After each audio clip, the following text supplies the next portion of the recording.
Merci d'avoir choisi Radio J pour vous informer. Comme chaque dimanche, c'est l'heure de retrouver notre chronique The Fake Breaker, où on casse les fake news et on explique les discours qui les sous-tendent. Cette semaine, avec Omri Schwartz. Omri, bonjour. Bonjour Eva. Aujourd'hui, Omri, vous proposez de vous intéresser à la définition du mot colon. C'est exactement ça, Eva.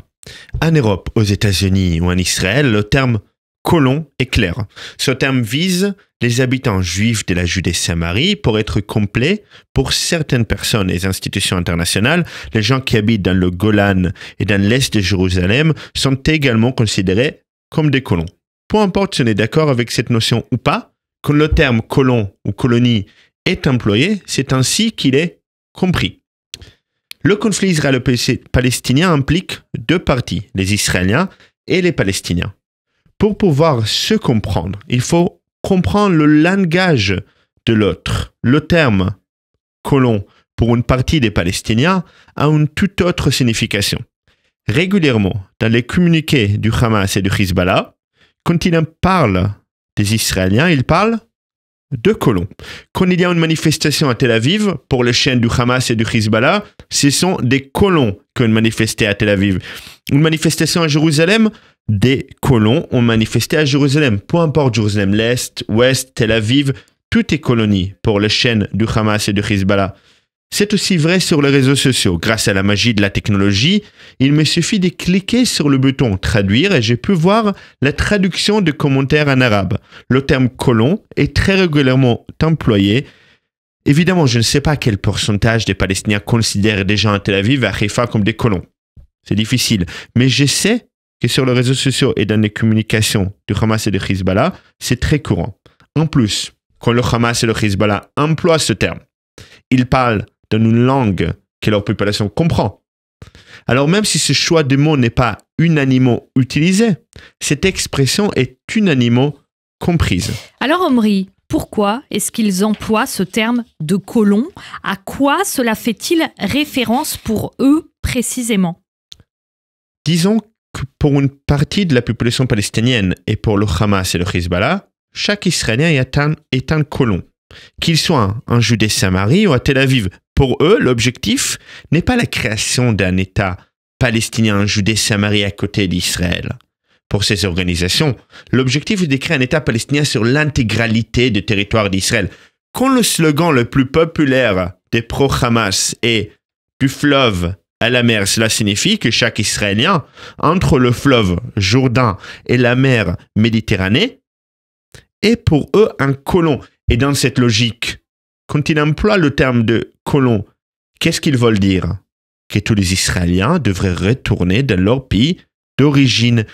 La notion de droit au retour s'inscrit dans la même logique. Les Palestiniens, en très grande majorité, sont très attachés à cette notion. Qu'est-ce que c'est?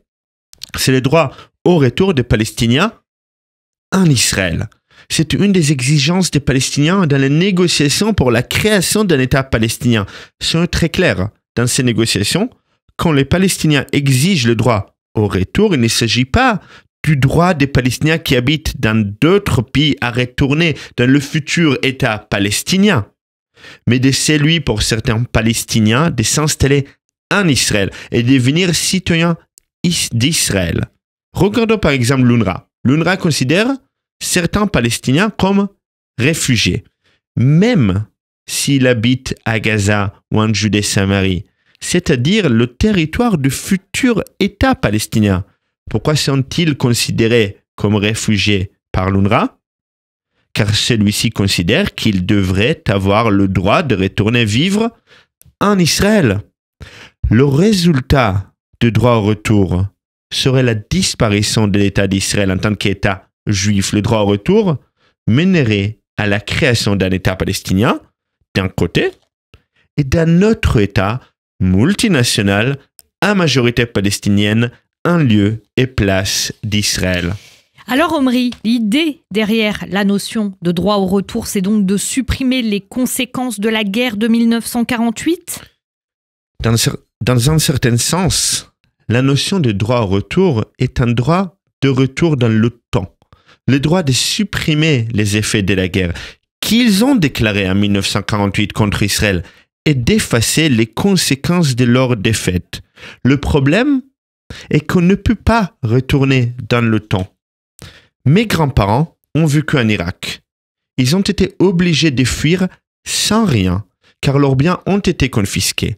Les Juifs du monde arabe, dans la plupart des pays, ont subi un sort similaire à celui de mes grands-parents. Partir ou mourir, et surtout partir sans rien.